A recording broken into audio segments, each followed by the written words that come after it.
Hey everybody, today I have a stretch for you that could save you a lot of back pain and hip pain and maybe even knee issues. This one simple stretch is time and time again ended up working like a miracle for a lot of my clients. Most people that come into my gym have some sort of asymmetry around their hips, and it causes problems sometimes in the hips, but usually upstream or downstream, either in the low back or in the knees. What I mean by that asymmetry is not only will people tend to be in an anterior pelvic tilt, sometimes a posterior pelvic tilt, but they will also be asymmetrical side to side. So if we have somebody do a squat, they will tend to drift towards one side. Now I'm making this look really dramatic for this video. It's usually fairly subtle. Oftentimes if we have somebody squat in front of a mirror, it's not even something that they see themselves. And unfortunately, most trainers don't recognize these things either.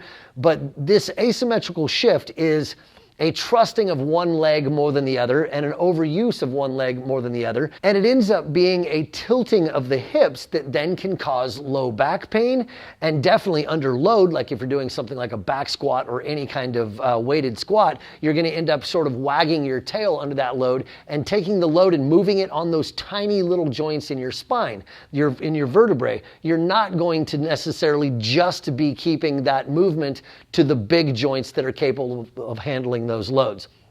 So it's important to take these things out. It's kind of like driving your car when it's out of alignment.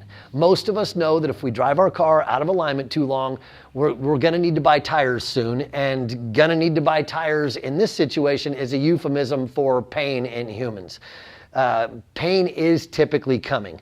And so that'll either be in the knees or in the low back, usually not in the hips, but it can be in the hips. We'll see things like sciatica that'll start up in the glute and then run down the outside of the leg. It's typically one side more than the other. And when you go to the doctor, you're going to get painkillers and muscle relaxers for these things, when something like a stretch like this could be 80, 90, maybe even 100% of what you need to get out of pain.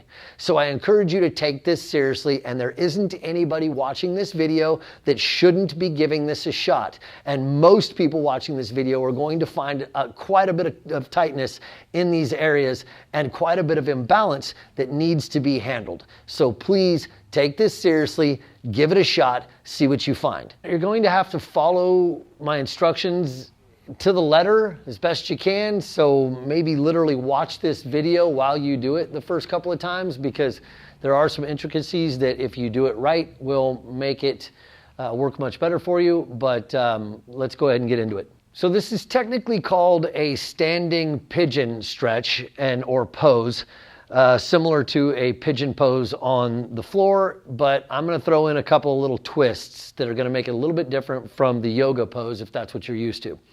So you need any surface like a table, a desk. I'm going to use this step here because I'm in the gym and this is what I have available. Maybe a countertop if you're flexible enough. Anything that you can get your leg up on. Now I'm going to take my leg and I'm going to lay it down flat on this surface. Some of you are not going to be able to get to here. You're going to be way up here like this somewhere. You might even need a lower surface the first time. You might not even be able to get up this high. You might be down on something lower and still angled. The point is that you want to get to a point where you've got a stretch outside in your hip here towards the outside and back around into your glute. Okay, now the important parts are I need to line this up in such a fashion that I can get information from this stretch to then use in comparison to the other side. So I'm going to get my belly button lined up in the middle of my lower leg here. So split the difference between my heel and the top of my knee. Now this might already present a problem for some of you because some of you are going to get pushed this way or this way, and that's going to be what's more comfortable. It doesn't matter what's comfortable, you've got to get into this position. So even if you're up here, find that spot where you're splitting the difference so that you can take a mental picture of where you're at. Now, if you do get all the way down like this and you don't have a very severe stretch here in your hip, then you can start hopping your back foot back so that you're pushing your belly button towards your calf. Okay, now we don't want to round forward. It doesn't matter where your shoulders end up. What matters is how much do we close this hip.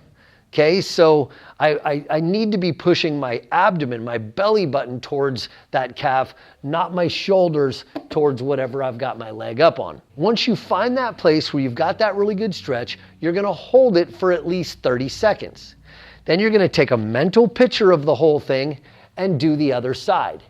Now this first time, you might not know which side is tighter. So if you end up stretching your second side, whichever side you choose to stretch second, and it ends up being the tighter side, you need to remember that and come back to that side first next time.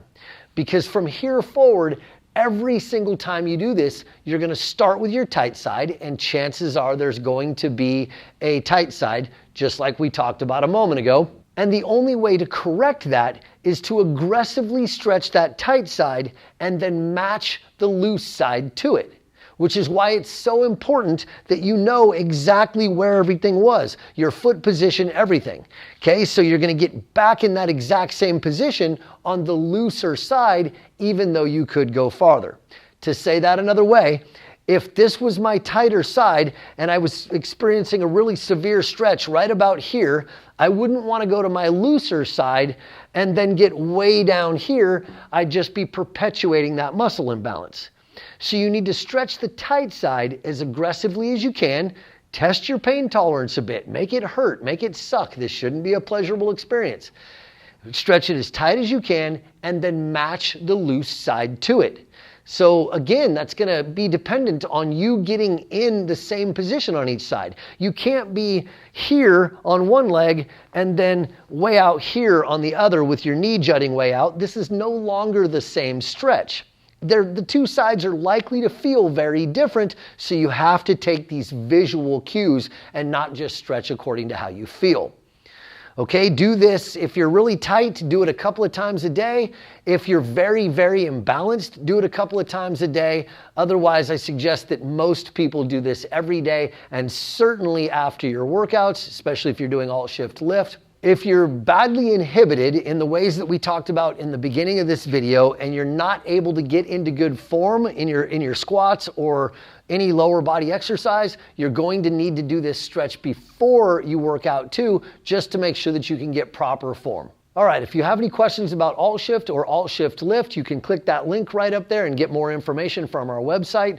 Otherwise, if you have any more questions for me regarding these stretches or anything else that this might have sparked for you, you can throw those questions or comments down in the comments section below this video. I promise to get to every one of them that I possibly can, and we'll see you in the next video. Don't forget to hit that subscribe button. Thanks.